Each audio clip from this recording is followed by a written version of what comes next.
અંકલેશ્વર એ ડિવિઝનમાં જિલ્લામાં mule account હોલ્ડરને ઝડપી પાડ્યો હતો. સાયબર ક્રાઇમ અંકલેશ્વરમાં એકાઉન્ટ ચીટિંગ માટે ભાડે આપનાર એકાઉન્ટ હોલ્ડરને અંકલેશ્વર એ ડિવિઝન પોલીસે સારંગપુરના મીરાનગર વિસ્તારમાંથી ઝડપી પાડ્યો હતો. 9,50,000 રૂપિયાના સાયબર ફ્રોડ કેસમાં એક વધુ આરોપીની ધરપકડ કરાઈ છે. આ બનાવની વિગતો અનુસાર અંકલેશ્વર પોલીસે 9,50,000 રૂપિયા સાયબર ફ્રોડ કેસમાં વધુ એક આરોપીની ધરપકડ કરી છે. આ આરોપીએ કમિશનના બદલામાં પોતાના બેંક એકાઉન્ટ સાયબર છેતરપિંડી માટે આપ્યું હતું. સમન્વય પોર્ટલ પર સાયબર ક્રાઇમની ફ્રોડ એક્ટિવિટી માટે ઉપયોગ થયેલ એકાઉન્ટ ડેટાનું વિશ્લેષણ અંકલેશ્વર શહેર એ ડિવિઝન પોલીસ દ્વારા કરવામાં આવ્યું હતું.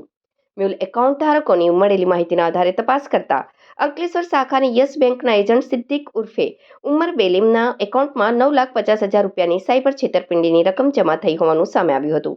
જીતાલીની ડ્રીમ સિટીમાં રહેતા આરોપી સિદ્દીકની ધરપકડ કરવામાં આવી હતી.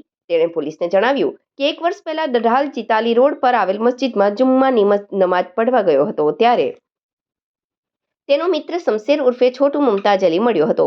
શમશેરે સિદ્દીકને 10 લાખ રૂપિયાની છેતરપિંડીની રકમ જમા કરાવવા માટે તેનું યસ બેંકનું એકાઉન્ટ વાપરવા બદલ 30,000 રૂપિયા કમિશન આપવાની લાલચ આપી હતી. જે બાદ સિદ્દીકે પોતાનું એકાઉન્ટ ભાડે આપતા તેમાં શમશેરે 9,50,000 રૂપિયા ટ્રાન્સફર કર્યા હતા.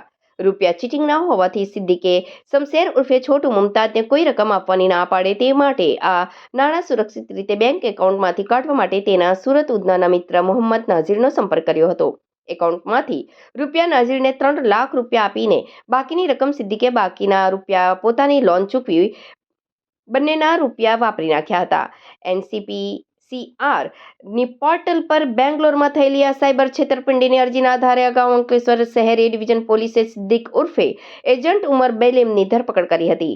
જેની પૂછપરછમાં ડઢાલ ગામના શમશેર ઉર્ફે છોટુ મુમતાજ અલી અને સુરત ઉધનાના મોહમ્મદ નાઝીરની ધરપકડ કરી હતી.